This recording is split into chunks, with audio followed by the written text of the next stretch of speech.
The Whole Enchilada, a community of high achievers that fight the status quo, rebel against mediocrity, and make life happen. Let's go. Hey, Enchilada Nation, excited to chat with you today. It's been an interesting week. This world is moving at a faster pace than it ever has before. I know a lot of us feel some anxiety and frustration around that, but there's also this element of excitement around it. To be honest, there's days I'm in either camp. There's most days I'm really excited about how fast things are moving. I'm learning at a faster pace than I've ever learned in my lifetime right now, which is so exciting. And it also tends to be this feeling of, oh my gosh, this is overwhelming, the amount of information I have to consume to stay relevant in today's world. So we talk a lot about this being a skill-based market, and I believe that to be true. However, what skill are we talking about? What most people are equating that to when we say this is a skill-based market, we're saying most people are taking that as just get better at what you've always done. There may be some truth to that. We can refine our skills, but a lot of us are spending time getting better at a skill that is irrelevant. So to be clear, when we're talking about this is a skill-based market, meaning it's a new market, it means you need to learn the skills that are going to help you win in today's market, in today's world. It's a different landscape. It takes a new set of skills. Now, it doesn't mean wipe away all the skills you've learned historically and start from scratch. A lot of them are, it's just a refinement of the skill. But a lot of times what I like to do is think through what is it I must learn to win at a high level and be relevant for my people right now. Today, I'm going to share with you, when I say skill-based market, this is a new skill that I've had to learn in today's market, and it's decision velocity. Now, you may have heard the term decision fatigue before. And what decision fatigue is, the more decisions we have to make in a day, it takes mental energy to make those decisions. Now, we still have to make a lot of decisions. This isn't us saying, or isn't me saying, stop making so many decisions. We have to make a lot of decisions. In a fast-paced world with more opportunities, more relationships, more people, more things to consume, you're just naturally going to have to make more decisions. But decision fatigue can set in, and ultimately, if you're making very important decisions after you've put mental energy into a lot of mediocre or lesser important decisions, you're at risk of making the wrong decision when the decision really matters. So decision velocity is a skill that I'm working on now that actually gives me the ability to make decisions, the right decisions, faster. And some of the decisions are so mediocre or don't matter at all. They've already got to be a pre-made decision that the decision is already done and takes no mental energy. So what I want to walk through today with you is this idea of decision velocity. So right now I look at this as speed is becoming a form of competence. Now, a lot of times we think fast means sloppy, and fast doesn't always mean better. But in today's world, there's this element of fast, responding quickly, being first to market, being first to respond is a form of competence because it starts building trust. So let's think through this. I'm going to share a couple thoughts that I had on this. Speed is becoming a form of competence, not because speed replaces skill, but because in today's market, skill that arrives late often looks like incompetence. So I like to look at the opposites of things. If showing up quickly builds trust and competence, showing up late, even if you're overly prepared or have something overly shiny at that point, you might be too late to the game. You might have already lost the confidence and trust of the consumer or the people on your team. So the future entrepreneur must know a couple things. Number one is you have to know what in your life you need to automate. What just needs to automatically happen in your world? Number two is what has to happen faster. How do you accelerate it? Number three is what do you standardize? It just says, this is the standard on the team. We hold it accountable. There's no ifs, ands, or buts about it. It's just the standard of the team. And then number four is recognizing what you must slow down on. Because while I'm learning decision velocity and speeding things up, part of that process is also identifying the things that absolutely need my absolute attention, my slow down to where I'm really giving it every ounce of energy and time that it needs to make the right decision. And once that decision's made, all the little decisions behind it, I apply decision velocity to because I can be fast now because I slowed down on the right things. So we'll talk a little bit about what those right things and wrong things are. But where does speed, what we need to answer the question around is, where does speed create trust? And where does speed actually create risk? And it's not always the same answer. We've got to be able to identify that. So what do I mean by decision velocity?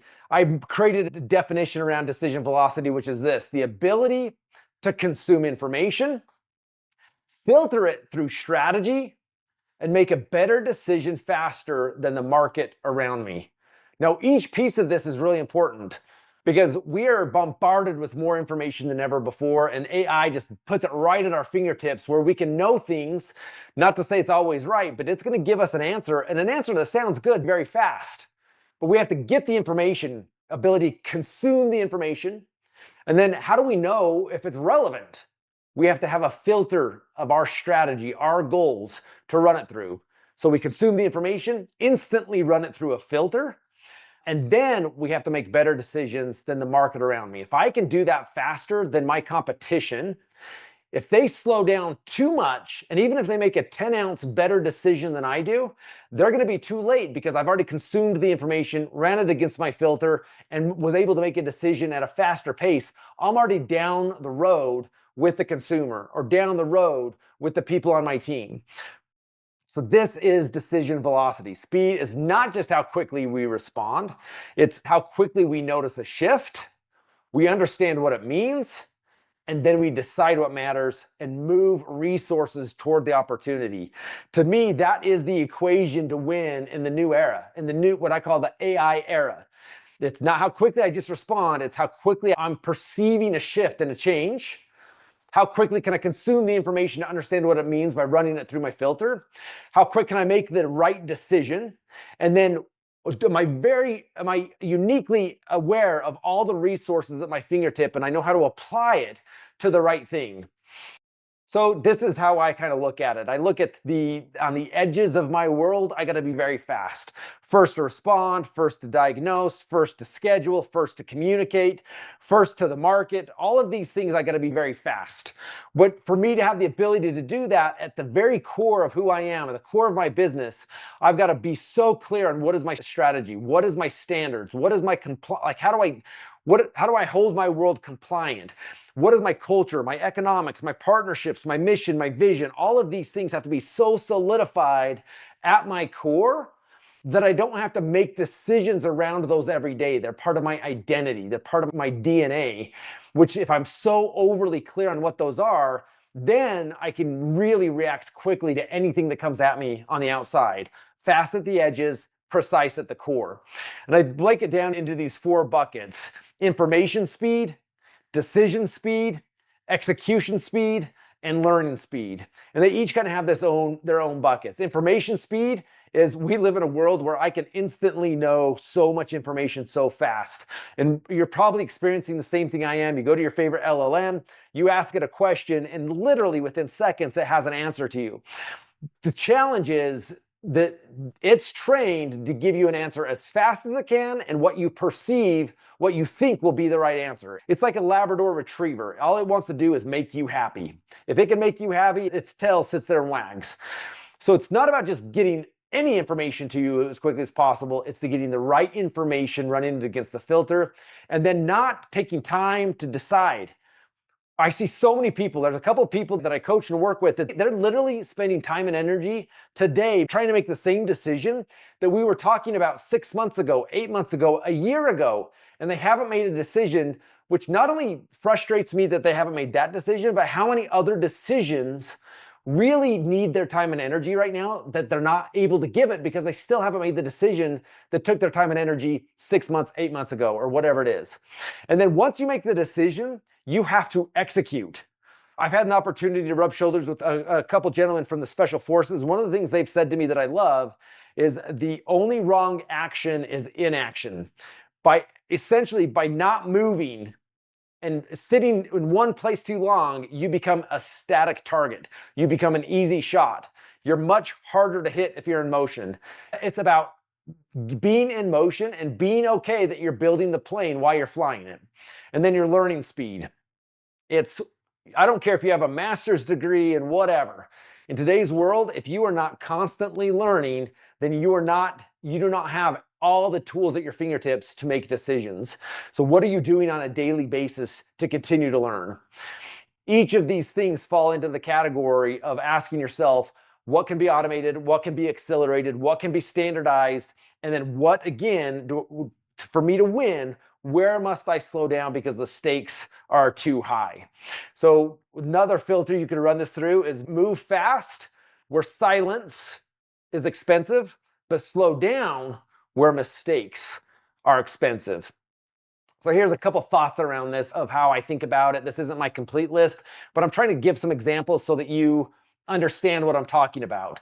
So where must we speed up and where must we slow down? So a couple areas that I'm really focused on speeding up right now is my personal growth and development. I'm spending more time every single day reading very specific, purposeful books, following very specific people, because I know for me to win with my people, there's a couple specific skills that I have to push forward. I have to not only understand how to use AI, I have to understand how it's constructed. I got to understand its decision-making ability. I've built some of my own unique intellectual property of how it's processed to match how my brain works so that I can better serve my people. This is an area I have to be very fast right now because this game is not only coming, it's in play right now. Which leads into number 2 is becoming AI capable.